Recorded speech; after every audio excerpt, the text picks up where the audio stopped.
नीमच नगर पालिका अपने ढूलमुल रवैये, लेट लतीफी और कर्तव्य उदासीनता के लिए पहचानी जाती है। यहाँ के अधिकारी कर्मचारी लोगों को गोल गोल चक्कर कटाने से बाज नहीं आते हैं। बस बेचारे आम नागरिक का कोई काम नगर पालिका में पड़ना चाहिए, उसका काम ना करना पड़े, उसके लिए उसे दुनिया के सारे नियम बता दिए जाते हैं, लेकिन वही काम दूसरे व्यक्ति का बड़ी आसानी से हो जाता है। कारण आप जान ही सकते हैं। इसका उदाहरण कुछ समय पहले लोकायुक्त की टीम ने सहायक ग्रेड 3 प्रभारी लेखापाल महेश जैन को रंगे हाथ रिश्वत लेते हुए पकड़ा था। कभी कभी तो नगर पालिका कर्मचारी पार्षदों को भी अपनी बातों से घुमाते नजर आते हैं। कुछ नए पार्षदों का तो हाल ही बुरा है, जिन्हें ये पता नहीं होता कि यह किस कर्मचारी का काम है।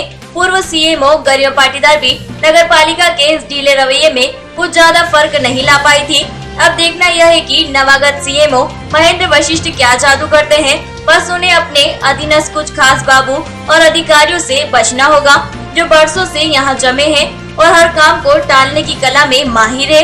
कलेक्टर दिनेश जैन के निर्देश के बाद नगर पालिका सीएमओ महेंद्र वशिष्ठ ने अधिकारियों कर्मचारियों पर शिकंजा कसने के लिए एक पत्र जारी किया है और कहा है कि समय पर आकर अपने कार्यालय में बैठे और समय पर कार्य करें। समय के बाद आए तो कार्रवाई की जाएगी। सभी अधिकारी समय सीमा पर अपने दफ्तर पहुँचे और आम नागरिकों के कार्य कर समस्याओं का समाधान करें, जिससे आम नागरिकों को परेशानी का सामना न करना पड़े।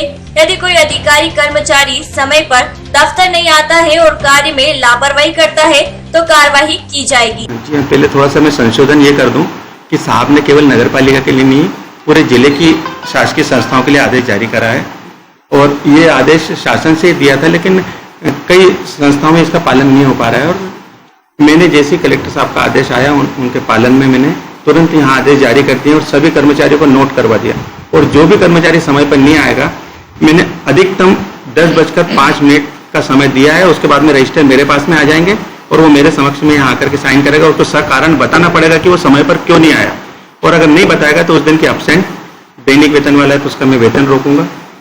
ये पूरी कार्रवाई जो भी उनके खिलाफ कर सकते हैं वो करेंगे। लापरवाही बिल्कुल नहीं चलेगी यहाँ पर। वैसे 10 बजे से शाम 6 बजे तक कुछ फील्ड वाले हो सकते हैं कि जो फील्ड का काम देख रहे हैं, कई अभी महत्वपूर्ण योजनाएं भी चल रही है, तो उनसे निश्चित रूप से मैं पूछूंगा कि अगर आप 6 बजे आए तो कहाँ थे सुबह से, है ना। और अगर सुबह से जहाँ पर हैं तो आप वहाँ पे जो भी कार्रवाई कर रहे हैं, उसकी गतिविधि कर रहे हैं, उसके मेरे को व्हाट्सएप पर फोटो वगैरह डालते रहे कि मैं यहाँ पर फलानी जगह हूँ, ताकि मैं भी कभी समय पर आकस्मिक रूप से उनसे मिल सकूँ। जी नहीं साहब, इस वक्त शासन की अनेक योजनाएं चल रही है और सब कामों की टाइम लिमिट है, हर योजनाओं की टाइम लिमिट है। स्टाफ की कमी है और इस कारण से काम को समय सीमा पर पूर्ण करने के लिए हमें अतिरिक्त समय में भी बैठना पड़ता है। हो सकता है कि शाम के समय हो और अधिक समय बैठे, 6 बजे जरूरी नहीं है कि 6 बजे कार्यालय हम बंद कर दें। मैं तो रविवार के दिन भी बैठा हुआ था, शनिवार को बैठा हुआ था। इसका मतलब ये नहीं कि यहाँ पे कुछ गलत कार्य हो रहे हैं। नहीं, मैं एक बात बता रहा हूँ, है ना, नहीं ऐसे कोई शंका वाली नहीं स्थिति।